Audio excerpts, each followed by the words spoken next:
Let me start here. I'm a recruiter, and the number one work in progress answer I hear from leaders is this: I need to be better at balancing my work and delegating to my team every time. And I want to be clear, that answer sounds responsible, but it hides a bigger problem because most leaders don't actually struggle with delegation. They struggle with control, fear, and broken leadership habits they were taught were normal. Now, here's the bad logic I hear all the time: I can't delegate because my team isn't ready, or I don't have time to explain. The one I'm famous for: it's faster if I do it myself. So let me say this plainly. If those sentences live in your head, your leadership system is broken, not you, the system that you're using. So before I go any further, I want to pause here for a second, because if you're listening to this and thinking, yeah, this is me, then you need clarity before you need any more advice. I made a free leadership assessment that helps you see exactly where your gaps are, not surface level stuff, real gaps, the kind that show you in how you delegate, how you hold your people accountable, and how your team communicates, even how much you end up carrying it yourself. This assessment will show you where you're unintentionally becoming the bottleneck, why accountability may not be sticking, and how trust is either being built or quietly broken, and what leadership skill is costing you the most energy right now. It takes just a few minutes, and it's honest by design. If you can find the leadership assessment in the link in the description, you're way ahead of the game. Now, here's why this matters. Every gap that shows up in the assessment is exactly what I address inside the Discipline Leader course.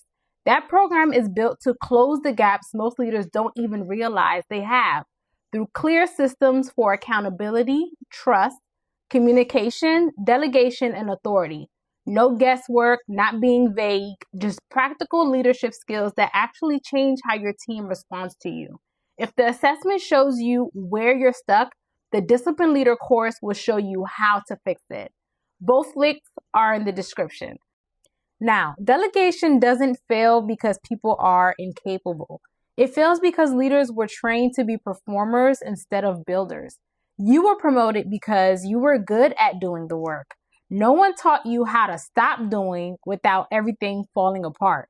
So you held on, you double checked, you quietly redo things, and then say, see, I knew I couldn't delegate. That's not proof. That's self-fulfilling sabotage. So let's talk about what you're actually teaching your team. When you don't delegate, you teach them to wait. When you jump in too early, you teach them to doubt themselves. And then when you redo their work without explanation, you teach them silence instead of growth. That's not people problem. That's a leadership pattern. Here's the uncomfortable truth of it. If your team can't operate without you, it's because you built it that way. Not on purpose, but through habits that feel helpful in the moment, but destructive over time. That's how leaders become exhausted, not from too much work, but from becoming the center of everything. Now let's kill another lie. Delegation is not about giving work away. Delegation is about transferring thinking. And most leaders refuse to do that because it feels risky. You think, what if they mess up? What if it reflects on me? And what if I lose control? Here's the reality. You already paid the price for not delegating. You pay with time, energy, and resentment, and a team that never fully grows. Delegation done right builds 4 things at the same time: trust, judgment, ownership, and leadership depth. Now, delegation done wrong builds confusion, dependency, and quiet frustration. The difference isn't the task, it's the system. A working delegation system has 3 parts. Miss one and your swell delegation doesn't work. First is clarity. You don't delegate by just saying, just handle it. That's not leadership, that's abandonment. Clarity means you've already answered, what does success look like? What decisions can they make without you? When do they check back in? And if you haven't said those things, don't be surprised when people hesitate. Hesitation is a response to unclear leadership. Second, authority without hovering. This is where weak systems fall apart. Leaders either control every step or disappear completely. Both are lazy. Real delegation gives people room to decide and responsibility to own the outcome. If you correct every move, you're still doing the thinking. And if you're doing the thinking, you're not delegating. My third one, accountability without rescue. This is where most leaders collapse. The moment someone struggles, you jump in, you fix it, you save the outcome, and then you complain that no one steps up. You train them not to. Every rescue teaches your team one lesson. Don't worry, they'll take care of it in the back end. Here's the hard question. Are you leading a team or running a daycare for adults? Because adults don't need rescuing, they need standards. And standards are built through accountability, not guilt. Delegation also exposes another broken belief. Being a good leader means being liked. No. Being a good leader means being clear. People don't trust leaders who avoid hard moments. They trust leaders who handle them calmly and directly.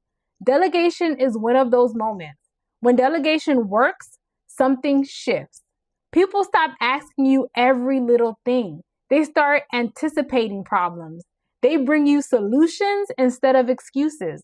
That doesn't happen by accident. It happens because you actually stopped leading emotionally and started leading structurally. If you're tired, it's not because you're failing. It's because your leadership model requires you to be everywhere at once. That model doesn't scale. It collapses. This is why delegation is not optional. It's a leadership skill tied directly to accountability, trust, and communication. Without it, your team stays dependent. With it, your team grows. Most leaders don't need more motivation. They need more unlearned bad advice. Delegation isn't letting go. It's building up. And when you get this right, leadership stops feeling so heavy. It starts feeling sustainable. If you're serious about leading differently, about building a team that doesn't drain you, and about closing the gaps that keep showing up, that's the work. And that's where the disciplined leadership begins. Now, if you haven't already, make sure you hit subscribe and join me next time for more leadership elevation thinking.